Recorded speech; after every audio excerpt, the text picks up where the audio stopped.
ఒక సమయమంటూ లేకుండా రాత్రింపగలు కష్టపడే సిబ్బందికి తాను అండగా ఉంటానని కావలి రూరల్ మండల విద్యుత్ ఏఈ చేజర్ల శ్రీనివాసరెడ్డి పేర్కొన్నారు.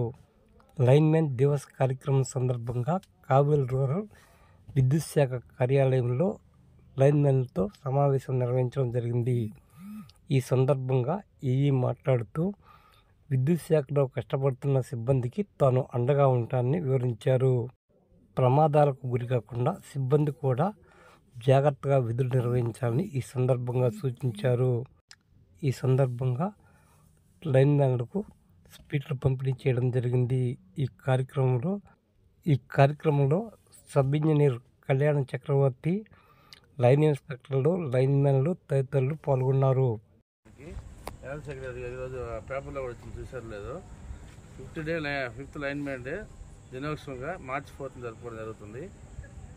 నేను చెప్పేదంటే స్టాఫ్ ఎనర్జీ సెక్రటరీ నుంచి సేఫ్టీ నుంచి ఆ తర్వాత కానీ ఎస్ఐ గారు కానీ సిఈ గారు కానీ డిఈ గారు కానీ ఏడీ గారు కానీ ఏఈ గారు కానీ ఒక స్టాఫ్ అనేవాళ్ళు కార్మిక సోదరులందరూ మన సంస్థకి పిల్లర్స్ లాంటి వాళ్ళు.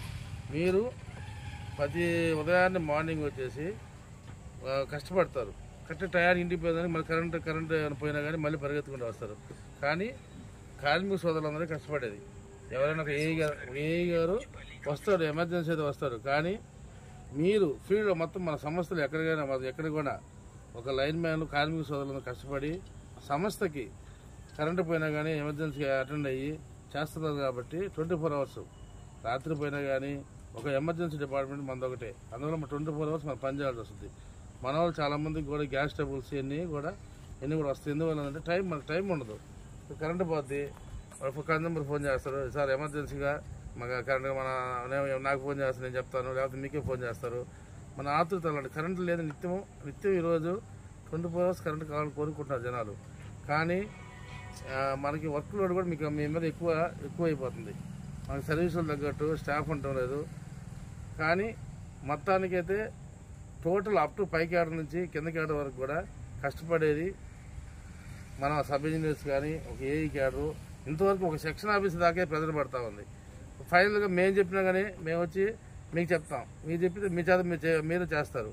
కానీ మనం ఇప్పుడు మన సినిమా మాల్స్ కానీ కమర్షియల్ కాంప్లెక్స్ కానీ ఇండస్ట్రీస్ కానీ హౌసెస్ కానీ ఇవన్నీ కూడా మనందరం కష్టపడేసి మొత్తం ఎక్కడ ప్రాబ్లం వచ్చినా మీరే చేసేది.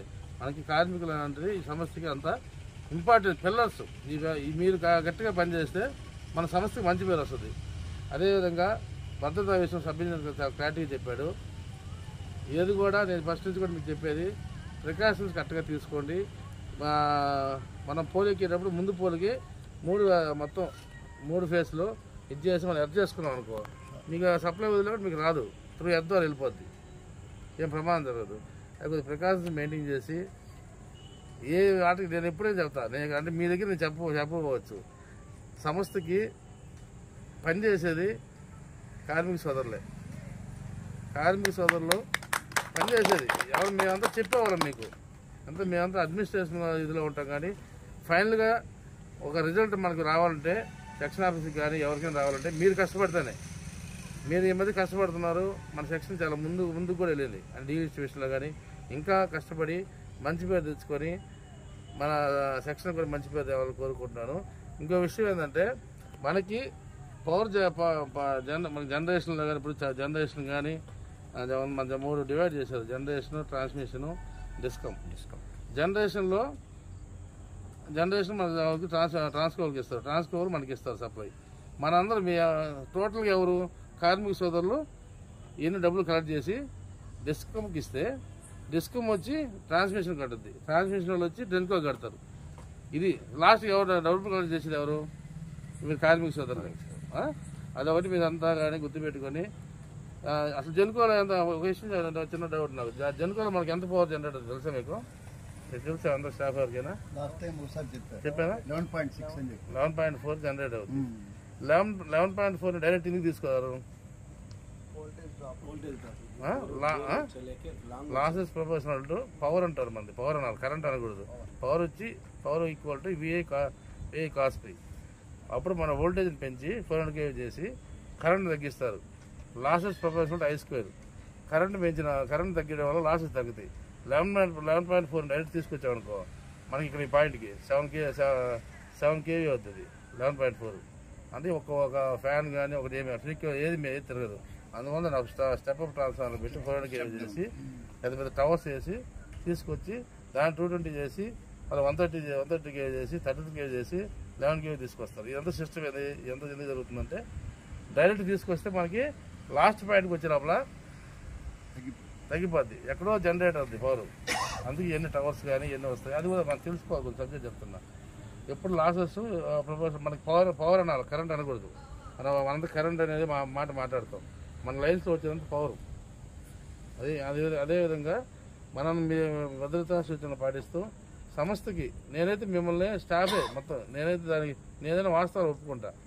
కానీ కష్టపడి మన సంస్థకి మంచి పేరు తీసుకొస్తే మనం కూడా కొన్ని రోజులు మన సీనియర్స్ అంతా బాగా జేఎల్ఎంలో కష్టపడి మీరు ఈ థెఫ్ట్ను కూడా మీరు చూస్తూ ఉంటారు కాబట్టి మీరే మొత్తం కొంచెం నేను నా సైడ్ నుంచి నేను చేయాల్సింది మీకు చేస్తాను. ఇప్పుడు ట్రాన్స్ఫార్మర్స్ కూడా మిడిల్ పాయింట్ ఎందుకు పెడతామంటే ఇప్పుడు ఎక్కడో మూల పెట్టామనుకో లాస్ట్ పాయింట్కి వచ్చి లో వోల్టేజ్ వస్తుంది. ఒక మిడిల్ పాయింట్ పెట్టి డబుల్ ఫీడింగ్ చేస్తే రెండు సైడ్లు ఈక్వల్గా వెళ్ళినప్పుడు ఎల్టీ లైన్ తగ్గుద్ది. తగ్గినప్పుడు అందరికీ వోల్టేజ్ బాగుంటుంది. అది కాన్సెప్ట్. అది కాన్సెప్ట్. ఈ లోడ్ బ్యాలెన్సింగ్ కానీ ఇవన్నీ చేసుకుంటూ ఎంత కష్టపడి ఎప్పుడు నా సపోర్ట్ అయితే మీకు ఉంటుంది. ఏ సమస్య వచ్చినా కానీ నేను ముందుంటా.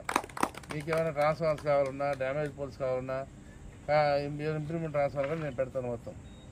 మీరు ఏం చేయాల్సిందంటే మా సంస్థకి అర్షన్లో ఒకటి ఇంకా స్టక్కన్ మేడలు మాత్రం డీ లిస్టు ఇవన్నీ చేయండి. మీరు ఎవరికి భయపడాల్సిన అవసరం లేదు. కష్టపడి చేయండి. మంచి పేరు తీసుకురాను సెక్షన్ ఆఫీస్కి. మీకు కూడా నేను ఫుల్ సపోర్ట్గా ఉంటే మీ అందరూ సపోర్ట్ ఉంటే ఎవరు వచ్చినా నేను చెప్తాను మీకు సపోర్ట్గా. ఓకేనా?